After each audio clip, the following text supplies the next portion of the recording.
আসসালামু আলাইকুম। ইন্ট্রো থেকে হয়তো এতক্ষণে বুঝে গেছেন এটি আমার থাইল্যান্ড সফরের ব্লগ। এই প্রথম বিদেশি ব্লগ নিয়ে আপনাদের সামনে হাজির হয়েছি। এই ব্লগটা আমি মূলত সাজিয়েছি থাইল্যান্ড সফরের জন্য কি কি জরুরি এসব নিয়ে। আমার ভ্রমণ কাহিনীর থেকেও এই ব্লগে বেশি তথ্য শেয়ার করার চেষ্টা করব।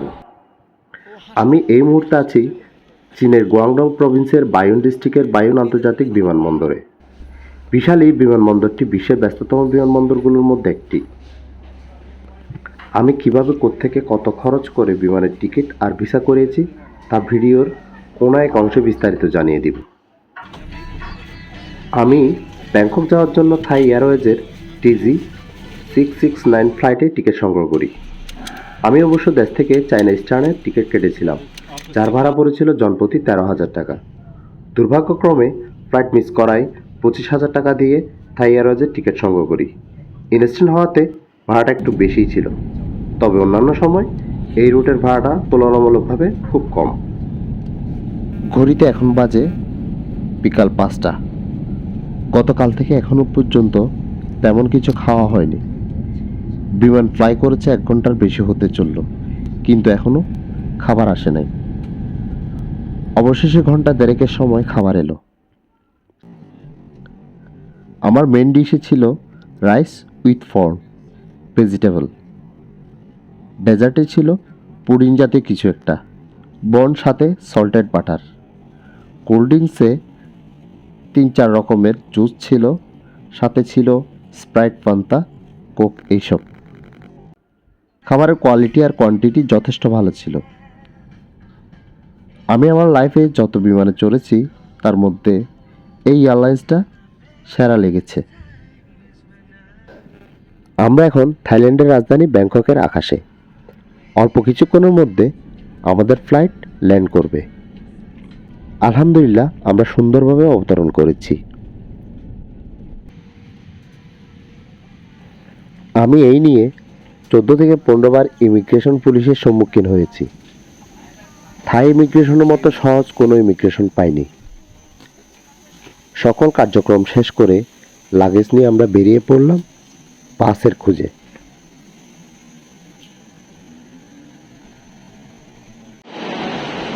ট্যুরে খালি ভুল আর ভুল ভুল করতে করতে অবশেষে থাইল্যান্ডে আমরা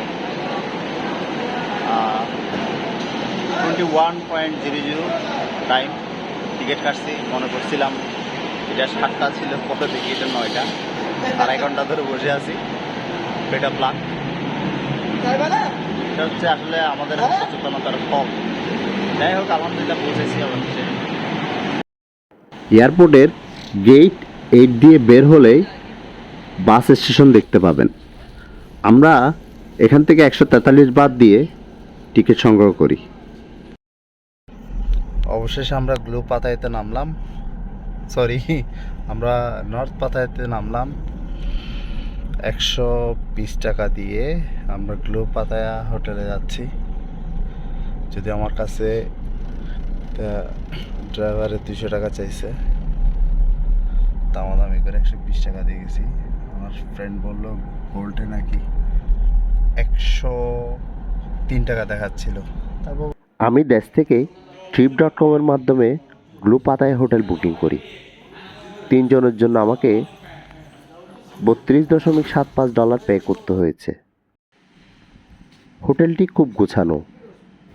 একটা আদর্শ 4 তারকা মানের হোটেলে যে সকল সুযোগ সুবিধা থাকা দরকার তার সবই আছে এই হোটেলে। এই হোটেলের সুইমিং পুল খুবই চমৎকার। এটির অবস্থান হচ্ছে রুফটপে। এক্সপেকটেশনের চেয়েও অনেক ভালো ছিল এই হোটেলটি। অবশ্য চাইনাতে এমন হোটেলে থাকতে গেলে $100 কাছাকাছি বাজেট করতে হবে।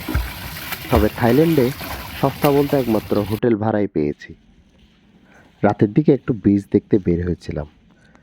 যেহেতু গতকাল রাতে ঘুমাইনি, তাই 10-15 মিনিটের ট্যুর মেরে আবার হোটেলে ফিরে আসি। সকালে ঘুম থেকে উঠে ব্রেকফাস্ট করে আমরা চলে গেলাম বিচের দিকে। বিচের আশেপাশে স্কুটার কিংবা বাইক ভাড়া পাওয়া যায়। পাতায়াতে খুব সহজে বাইক ভাড়া নিতে পারবেন। আমি 2 ঘন্টার জন্য এই বাইকটি ভাড়া নিয়েছি। আমার খরচ হয়েছে 200 বাত, আর আমার বন্ধু এই বাইকটি ভাড়া নিয়েছে 250 বাত দিয়ে। সারাদিনের জন্য বাইক বেঁধে 200 থেকে 700 বাতের মধ্যে স্কুটি ভাড়া নিতে পারবেন। তবে ফুয়েলের দাম আপনার।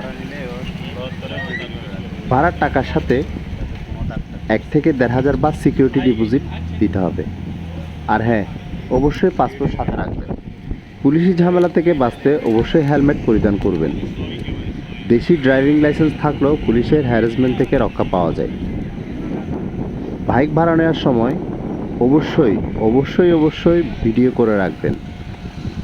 পরবর্তীতে যাতে কোনো ধরনের উৎখুত ঝামেলা না আসে, এর জন্য ভিডিও করে রাখাটা উত্তম।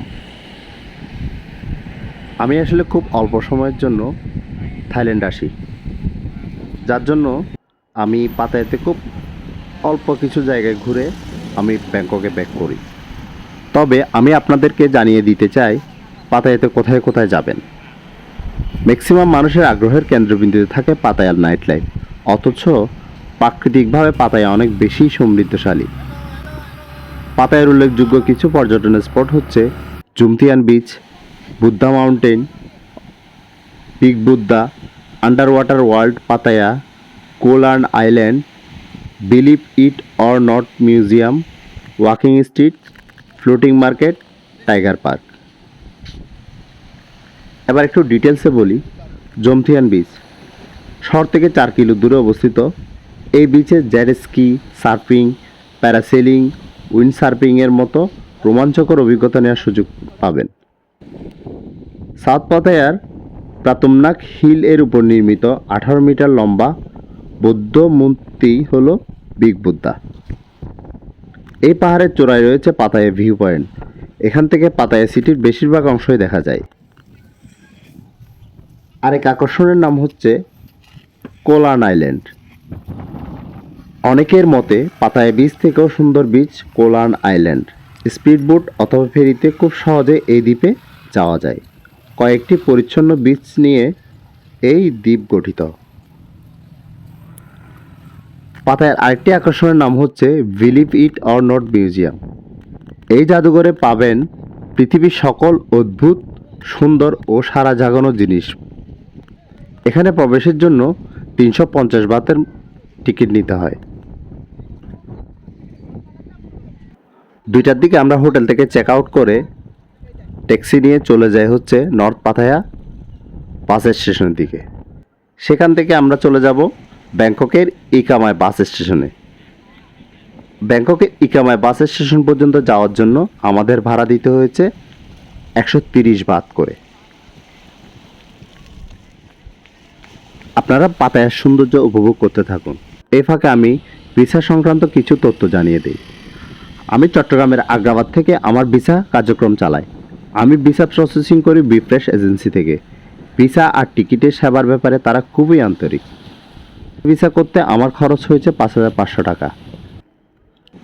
এম্বাসি থেকে আমাকে ফোন দিয়ে জানতে চেয়েছে কেন যাচ্ছি, কয়দিন থাকবো, কি করি। নার্ভাস না হয়ে সঠিকভাবে উত্তর দিলে ভিসা না হওয়ার কোনো কারণ নাই। আর হ্যাঁ, অবশ্যই যা যা ডকুমেন্ট সাবমিট করতে হয় তা জেনুইন দেওয়ার চেষ্টা করবেন। ডকুমেন্ট জেনুইন হলে ভিসা 99% নিশ্চিত। আর হ্যাঁ, ফ্রেশ পাসপোর্ট ও থাই ভিসা পাওয়া যায়। কি কি ডকুমেন্ট লাগবে তা স্ক্রিনে শেয়ার করে দিচ্ছি। বিফ্রেশের এমি নামের অ্যাপস থেকে আপনি টিকিট কাটতে পারবেন এবং ভিসা প্রসেসিং করতে পারবেন। আমি অবশ্য চায়না ভিসাও বিফ্রেশ থেকে করেছিলাম।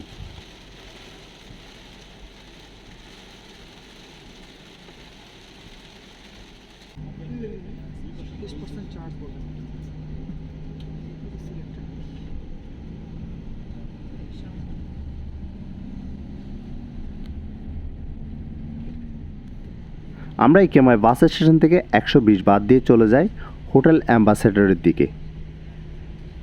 হোটেল অ্যাম্বাসেডরের অবস্থান হচ্ছে সুকুমবিট 11-এ। সোহেল এখানে এসেছিল ইউএস বাংলার প্যাকেজ নিয়ে। সে যেহেতু হোটেল অ্যাম্বাসেডর উঠেছে, আমরা চেয়েছিলাম হোটেল অ্যাম্বাসেডর উঠতে, কিন্তু আমরা ওইভাবে বুকিং দিয়ে আসতে পারি নাই। এরপর আমি কি করলাম, ওর বুকিং রেফারেন্স নিয়ে চলে গেলাম কাউন্টারে। কাউন্টারে আমরা 1,000 টাকা এক্সট্রা দিয়ে আমরা ওর সাথে রুমটা শেয়ার করি, সাথে আমাদেরকে ব্রেকফাস্ট মানে ফ্রি দিয়েছিল। এরপরে রাত্রে হোটেলে কাটিয়ে আমরা সকালে বের হই ব্যাংকক শহর দেখার জন্য।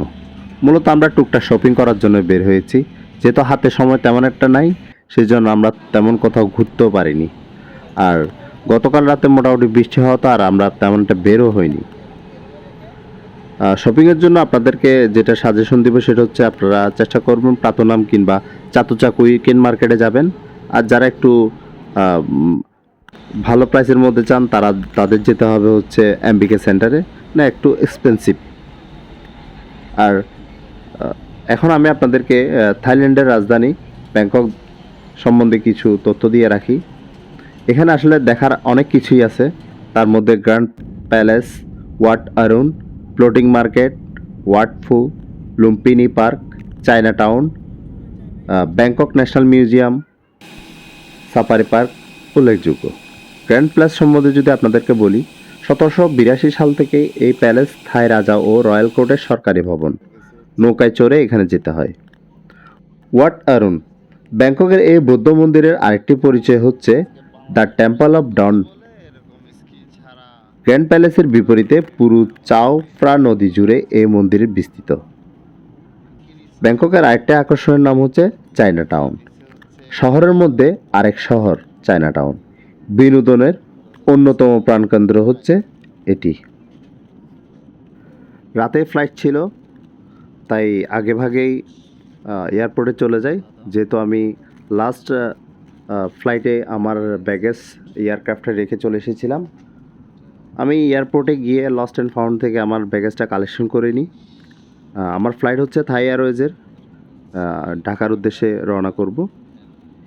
মানে আমি আসলে বিমানে চড়ার পরে খুব নিজেকে মানে অন্যভাবে আবিষ্কার করলাম মনে হলো আর কি। এত থার্ড ক্লাস একটা বিমানে চললাম, মানে ঢাকা ব্যাংকক রোডে থাই এয়ারওয়েজের বিমান যে এত বাজে হবে তা কল্পনা করি নাই।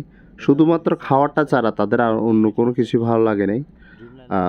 বিশেষ করে পুরো বিমানে সম্ভবত 20% যাত্রী ছিল। আর বিমানটা যে কত পুরানো ছিল সেটা আমি বুঝাই বলতে পারবো না। খুব বাজে একটা এয়ারক্রাফট ছিল, মানে আমি আসলে এটা মেনে নিতে পারি নাই, এতগুলো টাকা দিয়ে আসলাম। আজ এ পর্যন্ত। বেঁচে থাকলে ইনশাল্লাহ আবার দেখা হবে অন্য কোনো ভ্রমণ গন্তব্য নিয়ে। আল্লাহ হাফেজ।